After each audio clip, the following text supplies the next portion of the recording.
Oh, he's got scared. Leather, yellow I'm leather. Pamela Portnoy, and no one's okay. Unique New York. Red leather, mellow weather. Red leather. What's the really inappropriate? We'll talk about that in a minute.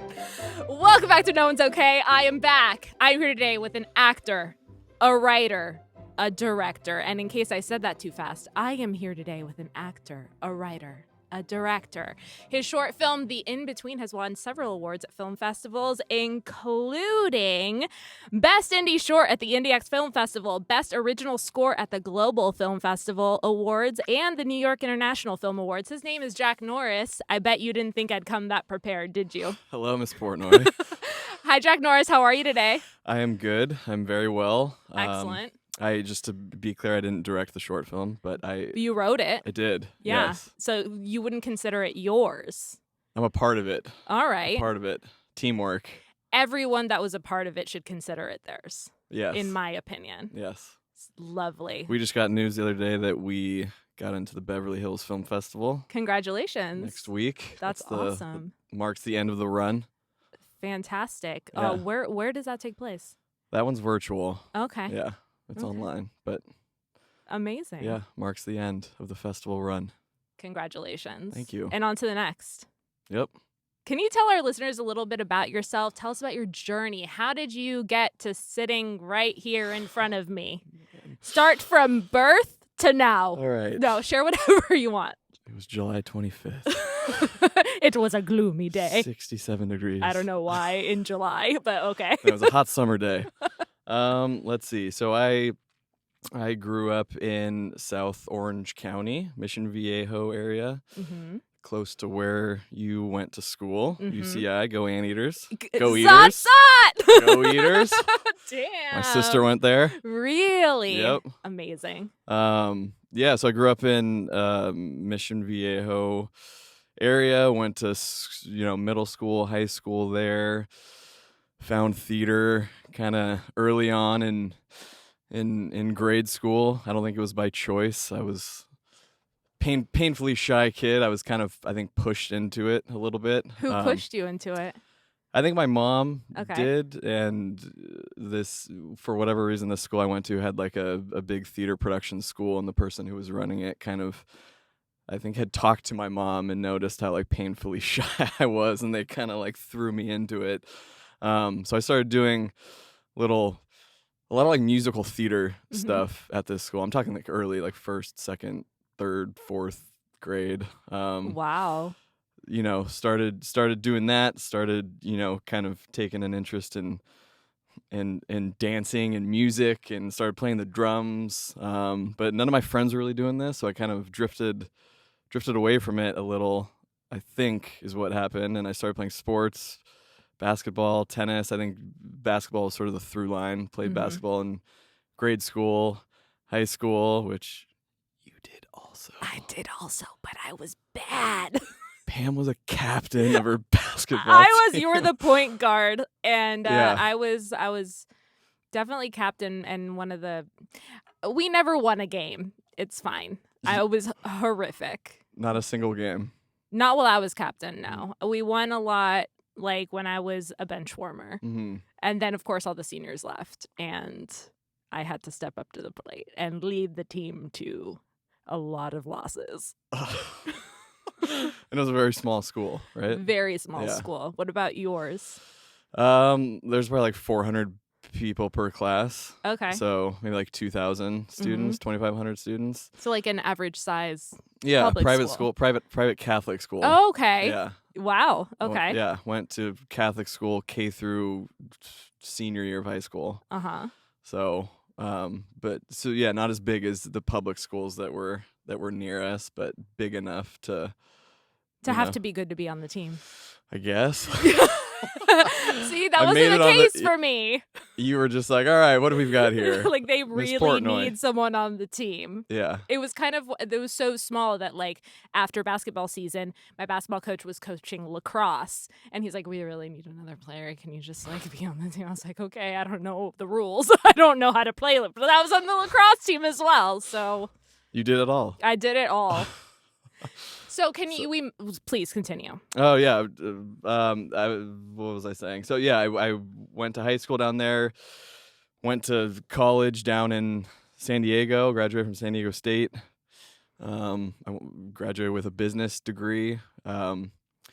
Didn't really do much in this space while in college, and then moved up to LA in 2013. So I've been living in LA for almost 9 years now. Worked a couple jobs. I worked at Viacom for a bit. Worked at a startup. Was doing like account management, advertising stuff, and then kind of, I guess, had that thought of like, oh yeah, remember that one thing I was doing when I was little that I really liked? Kind of came to the surface again and kind of jumped back into it. I was doing improv and sketch comedy is kind of what I started with when I was first in LA, and kind of got into acting classes, agents, managers, things like that. And met you, and here we are. It's 2022. Here we are. You made it from birth to this seat. Yeah. Excellent. What a feat. Well done. Here we Efficiently are. done. Thank you. So as I mentioned at the top, you have this short film in between that is yours, but is also several other people's. Yes. How did this idea come alive? So my good close buddy who directed it, Keegan, him and I have been friends for probably 10 years now, roommates for 5 years, maybe friends for 10 years, similar. We grew up in the similar hometown. He went to the public school down the street, but we kind of connected in LA when I first moved there. He was, I think, finishing up at USC. He went to film school at USC.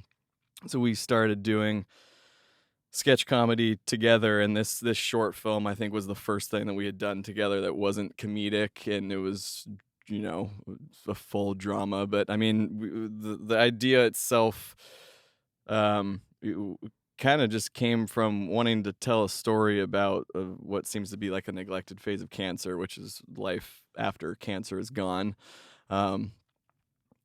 Fortunately enough, I haven't had to deal with cancer. He hasn't either, but we have friends who have gone through chemo and cancer, and we've had just other people we know and who have talked to who have gone through cancer. And so we kind of got just attracted to this idea of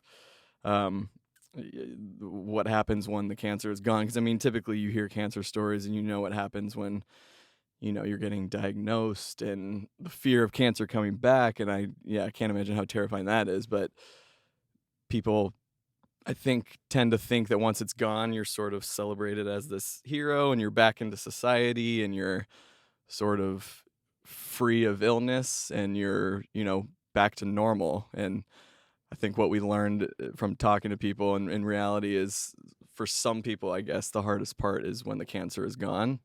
So that's where it came from. It kind of became a bigger thing, and we sort of broadened it out into it felt like it was a larger theme that we were working with. This idea of normal and what that means, regardless of cancer or whatever it is you're going through, whether it's a medical illness, loss of a family member, this or whatever it is. Like, everyone's idea of normal changes as you move through life, and it's sort of how you adapt to that new normal versus trying to fight to get back to what you were before.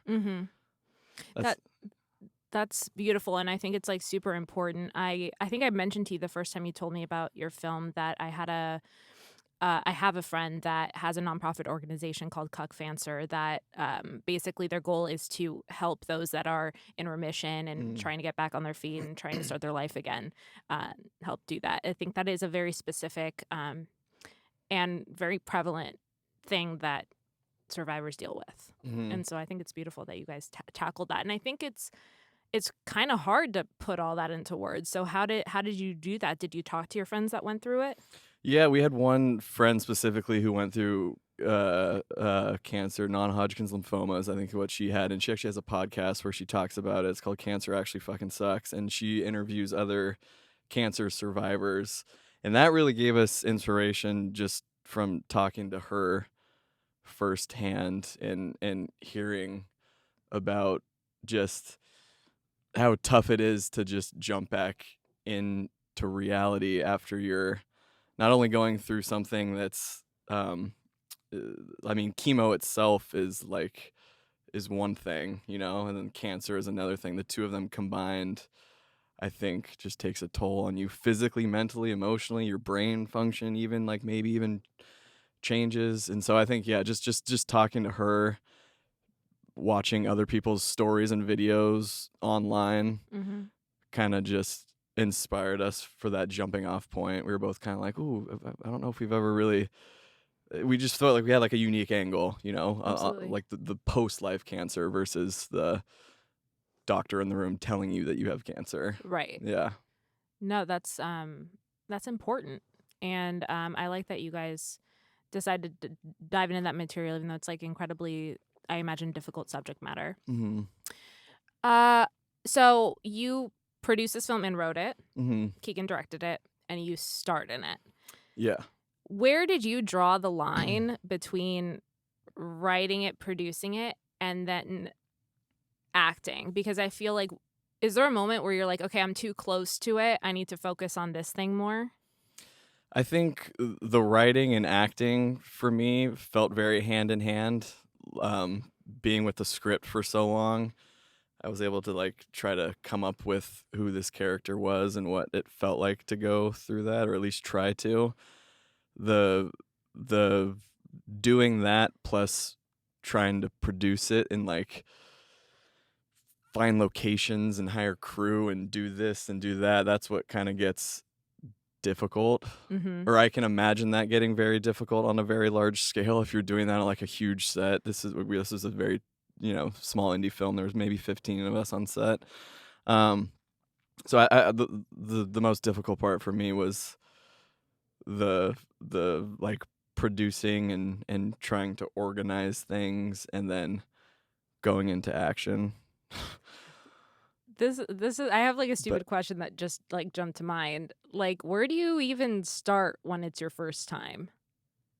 First time. Like producing. Like, how did you look at it? Did you study beforehand? Did you did you just do what needed to get done and kind of fly by the seat of your pants? Yeah, we Yeah. kind of just rolled with it. Yeah. And we've worked together long enough, Keegan and I, that, you know, we've produced other things. Obviously, they're like smaller sketch comedy videos and whatnot, but we kind I of will need to see said videos. Oh God. Yes. Okay. Happy Pants was the name of our sketch group. Immediately need to see the material.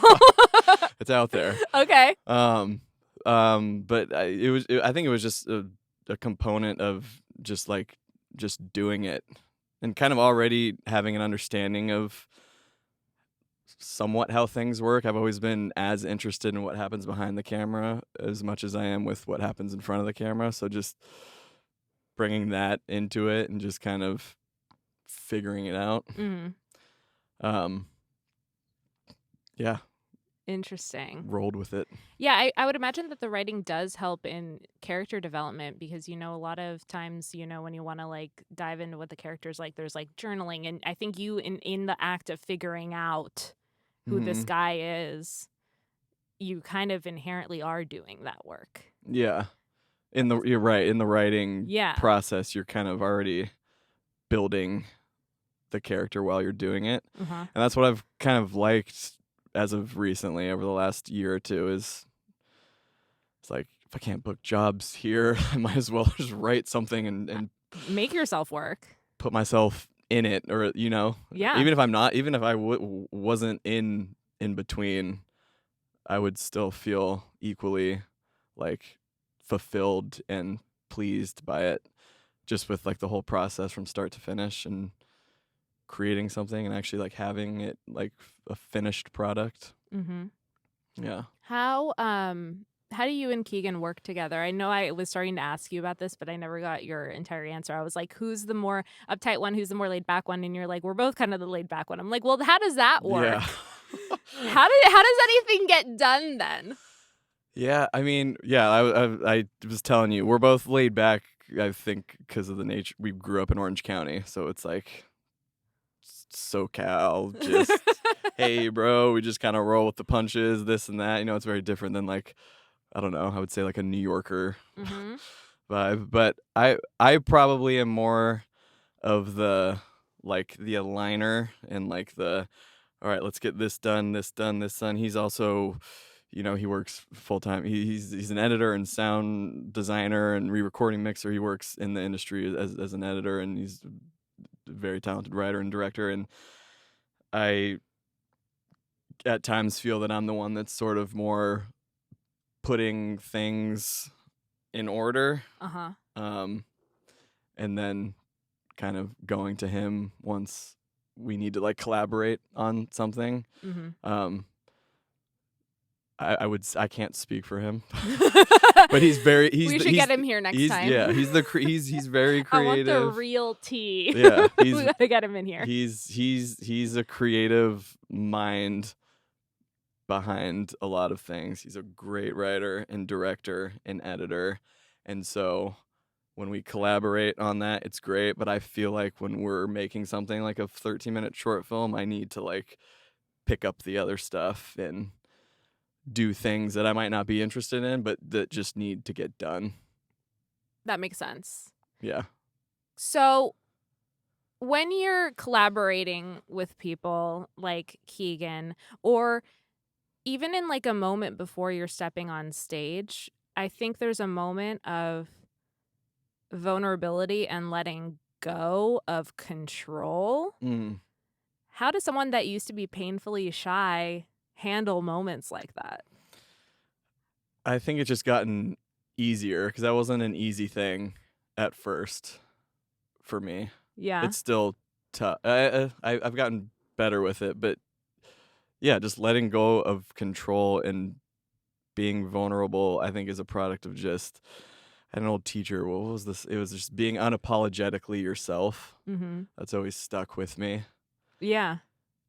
Not in a like in your face type of way, but just like owning and relaxing in the comfort of who you are is a nice thing to like lean into with all this stuff. But in terms of like collaborating and working with someone, even like when we do scene work, and we're working through the process, like you have to listen. You can't go into something and just be like, all right, we're doing this. Like you just, if you have an idea of something, or if you have an angle on how you're interpreting the text, or if we were writing something, I think it feels so much better if it's just like a joint thing. And if you just take your turn, and when your turn's over, and you listen and you just like can take it all in. 100%. And I mean, it's rare when this happens, but it has happened, and it does happen, where like maybe you'll have an idea and the other person isn't receptive, is not a good listener. That is being shut down when you're putting out a creative idea, which I think is a particularly vulnerable thing, can be fucking devastating. Yeah. Because it's kind of like a piece of your imagination, a piece of your soul that's kind of like being cut down. So I can't tell you like how cool I think it is that you were able to kind of overcome that. Yeah, I mean, I feel like you have to be raw, and when you get to know someone well, and it should just be instant. I feel like it should just be an instant thing when you're working with someone. You should be able to just say what it is you're feeling without having to think about how it's being interpreted or if it's going to hurt someone's feelings, right? Unless it's something that you didn't maybe think about what you were going to say first, and like maybe you're the one being insensitive, but I don't see that being ever the case for you, having already worked with you for a little bit. Yeah, no, I totally hear you. Like, not crossing that line of being insensitive, but if you're working on whatever it is, I don't know, whatever it is that you're working on creatively with someone, it feels nice when you reach that point where you're able to say something as if you're like in an operating room in a hospital, where it's like, I need, like, it has to be the most direct, honest, raw opinion. And that's what him and I feel like we have developed, where it's like, oh, this isn't working, or like, let's change that, or I don't like this, or I don't even like this idea, let's write something, you know what I mean? Like, whatever, I don't know, whatever it is. How many pages is your current project? And I'm not going to pry because, you're still working on it. But like, Mhm. how long is it right now? It's 14 pages. 14 Yeah, so it's pages. about as similar as the last one. Did we lock yet? Are we locking this week? Next week, I mean? Script is not yeah, maybe next week. We're Next getting week? close. I'm so excited. Revision 12. I want to share with the listeners something you told me. You have been working on this short that you are currently writing for the last 10 months, which I think is fucking cool because a lot of people would just be like, all right, this is good enough. Let's go. Let's do it. After yeah. like one writing session. Quality over quantity. Yeah, I think so. And I'm still learning too, Yeah. That was the first like longer than 2 to 3 page thing in general that I've written that's in like a narrative form. So I'm still learning, and I think you just throw something at the wall at first to see if it sticks, and then you just keep trying to like mold it into something. Yeah. And I think it's like particularly important what you're doing because how long was the process from beginning to end for In Between? Like, it's not even end right now because you're at that Beverly Hills Film Festival. Mm-hmm. So like, when did you start writing? That one started writing in like August of 2020, and by April of 2021 we were shooting, and then I think we had the final cut by July of 2021. So it was about over a year venture of like the production and pre-production process, and you're still like doing like your festival run. Yeah. And so you really got to stand by what you're making. Right. I mean, yeah, because we're putting so much like time and effort and money into it. Like we both really have to really love it. And I think with that one, we've even spent longer time on the second one because we're trying to learn from what we kind of picked up on with the first one. Mm-hmm. And yeah, I mean, I don't know. We have similar interests in terms of what we like to watch and film and TV and this. And we always talk about, film and TV and actors and directors and what we like watching. And so I think we both we've kind of adopted. We said early on, we're only going to do something that we're both like fully on board with. So absolutely. Hopefully this is just the start. I think it is. I'm very excited. It sounds like you guys have a good system going. Yeah. So what I left out of my introduction is that you are a prolific dancer. Yes. Can you tell me a little bit about your relationship to music? Oh, yeah. It's also really funny to hear someone tell me that I'm a dancer. Your entire TikTok is dance videos. No, I know, but it's fun. Because I just like post dance videos on Instagram and TikTok. And they're fucking hilarious and actually really, really good. Like, I can't move like you. I want to like challenge you in the parking lot after this. God. But stay tuned. Yeah, I'm very curious. I think it happened. I think early on. I got I think music and dance was maybe my first like, ooh, what's this? Like my first interest, because like when I was starting to do theater, 2nd, 3rd, 4th grade, there was like, I think maybe my 2nd or 3rd time on stage, it was like this huge lip sync battle thing that this school put on, and I dressed as Michael Jackson and moonwalked across the stage with my sister and her 5 friends behind me. Like we had this whole choreographed like dance to Michael Jackson's Beat It. Like you can moonwalk to this day. I can. I don't know how good it is now, but I can show you the original 8-year-old Jack Excellent. Moonwalking. Yeah, I'm very excited to see this. That's wonderful. I'll send it to you. Well, yeah, send it to me or I'll film it in the parking lot and I'll put it on my Instagram. Oh my gosh. But yeah, I think I was just I don't know. I was just interested in Justin Timberlake, Michael Jackson, music. I always like felt drawn to music, and to this day, I was thinking about that on the ride here. I still listen to music like quite a bit. Like everyone listens to it in their car, but like I'll blast music. I'll have music in my earphones. What songs are you really into right now? See, that's the thing is I'm not good with like songs and artists. I'm also one of those people who listens to a song.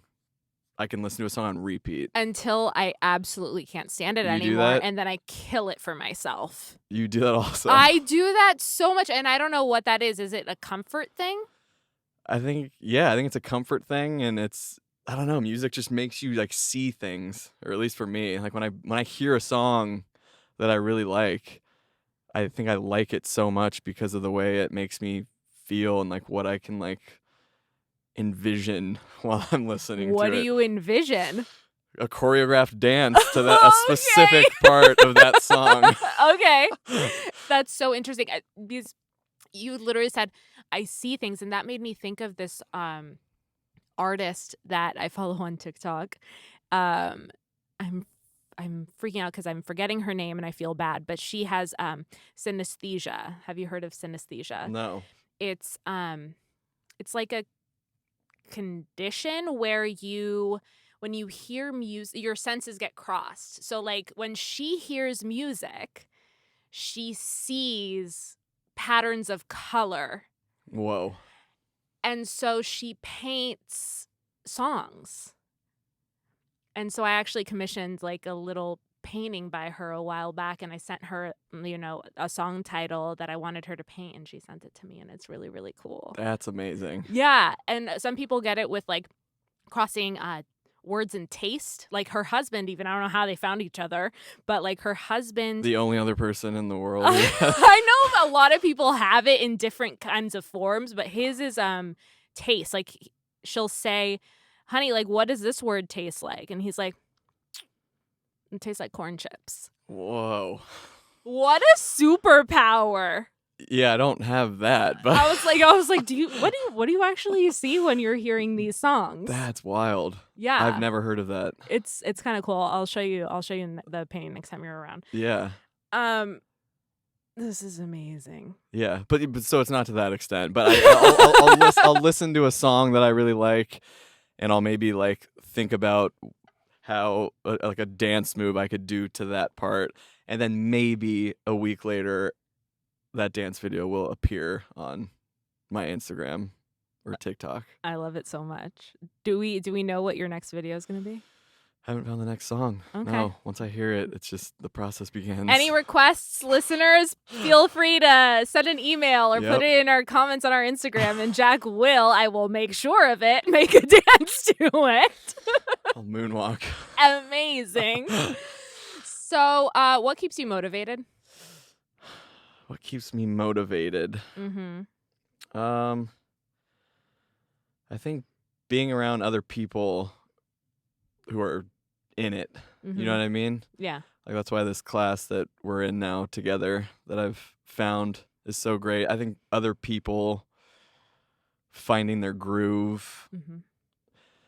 Except there's a thin line because like when you start to you got to control your mindset, because I feel like at times you feel like what's the right word, like why haven't I found my groove, or like why isn't it catching on from you can't like compare yourself to someone else and their successes. That's the kiss of death. Yeah, because that just gets dark real quick. Yeah, but yeah, I think being around other people who are like equally as motivated and interested in similar things and are like finding their way, because then it's like, oh, this person right next to me is doing it, Yes. It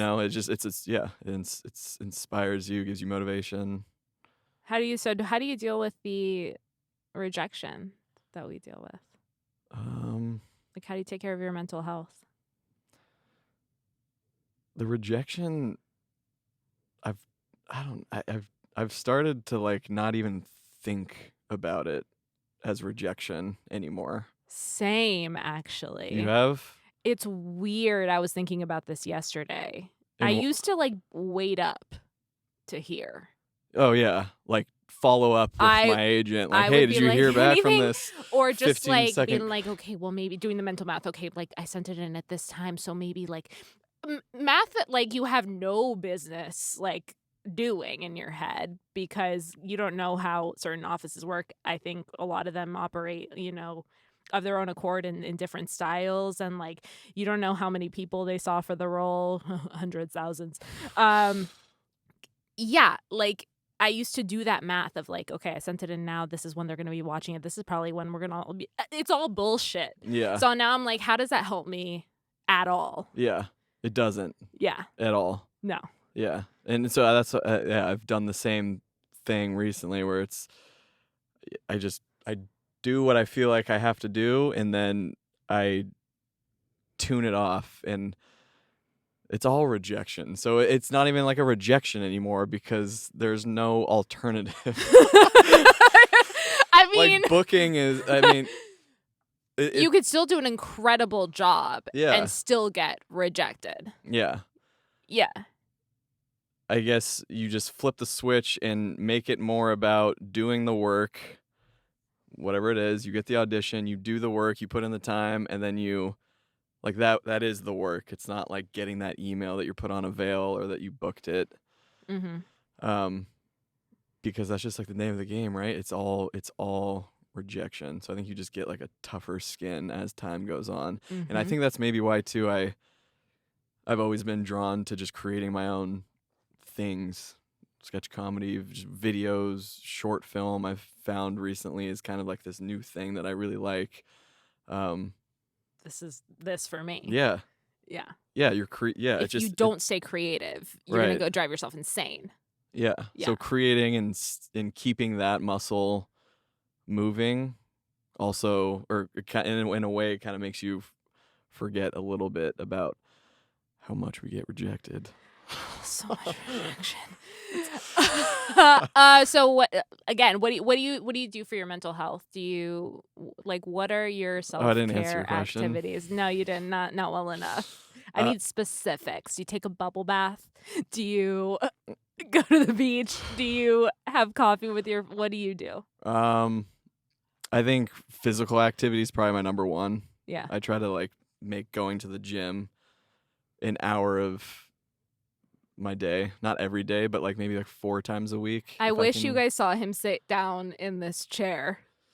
That's because my legs are sore because I never do leg workouts. Well, you should. Why don't you? I'm going to. All right. I'm incorporating it. All right. But, yeah, my legs really hurt. It's fine. Have your wine. It's Yeah. fine. We'll get through it. Yeah, but I think going to the gym keeps me mentally clear, and at its root, it just gives me just a pump of endorphins and energy. Mm-hmm. I'll hop on my bike sometimes and just zone out and just ride, throw in a podcast or throw in music. Do you have a stationary bike or a real world bike? I have just like a road bike, Oh, okay. but a shitty. There's nothing cool about it. It's They're, an old rusted red It gets you to where you're going. Yeah. Yeah. Nice. I like it Mhm. very much. So let me see here. I had some other. Oh, this is what I wanted to ask you because I'm selfish, and when I invite people on my show, I just I want to know these things about you. We're talking about your dance. I know you have a similar thing to me where there's I don't want to even say challenge. We have a different relationship with our voices than we do with other aspects of our instrument. What do you think that comes from for you? You're specifically talking about our Yeah. voice. For me, I've always felt like I've had to be quiet and say the right thing, and it really has Is that an anxiety affected. thing? I think it's a big time anxiety thing. I think there's a lot of factors that go into it, but I also struggle with not so much on stage, more in auditions. I think I'll just get really quiet sometimes, and that's when I'm getting into my head. But do you think that's because you feel like you should be quiet because there's a camera or phone 5 feet in front of? Are you because it would Maybe It might- because it we're might used to being on stage, I'm like, I need my voice to Yeah. reach over there. Well, because it might feel weird if you're projecting your voice if a camera is. But it's almost like I'm so quiet that I'm turning inward. Feel it, I'm yeah. like collapsing in on myself. What's it for you? Do you think it's that? It's the Mine, I think, is more. It might be the actual level of my voice, but mine is more so just like the tone of my voice and like the pitch range. interesting. I've always been like, close friends just poke fun and make fun of my voice and Really? say that it's monotone and it's just like, is this? And so I'm not self-conscious about it, but as an actor, it's something that maybe I want to work on and like And you have explore. been. I know you have. Oh yeah? What? What? Me? Who? I could go this high. Jack, are you okay? Ooh, snuck the final question in. No one's okay. That is correct. What's up? Why aren't you okay? What's happening? No, I feel like I'm doing better than okay Yeah?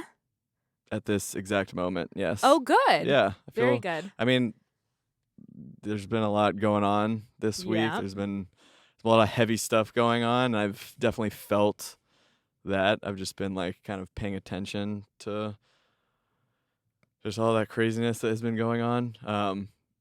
But I feel like in the scope of all this, I feel like inspired and motivated right now and ready to like kind of just like push forward, I love that so much. Yes. So I feel good. I feel good. It's so easy to feel not good. It's all we're surrounded by as of late. Yeah. And especially just trying to do all of these things that we're trying to do. It's just easy to just like want to give up on it, feel stuck, feel just like confused, Like, unsure, fuck this shit, want to Mhm. move, like want to try something else. It's so easy to like lean into all that. Mm. But I think we just stick it out. Okay. I like that answer. Yeah. Very good. Let me see here. How are you? I'm not okay. You're not okay. I'm not okay. I am. Thank you for asking. Overall, I'd say I'm better than okay. I've been feeling super creatively inspired this past week. I've just like, I came out of like a slump like the end of last year, beginning of this year. I was just kind of overwhelmed with a lot of things going on in my personal life and in my family life. And I kind of started letting other things that I'm like very fiery and passionate about like fall by the wayside. And I really was not my best self when that was happening. But now I feel like I'm slowly getting that back. But I have to be careful because when I'm feeling creatively energized, I can really quickly like put the pedal to the metal and burn out like immediately. Mm-hmm. So learning how much my mind and body can really like handle what my heart is telling it to do. Yeah. And you said you've been writing recently. Yes. And is that Thank you. That's part of this creative like push that you've been having? Yeah. I've been writing a couple different things, one of them being a short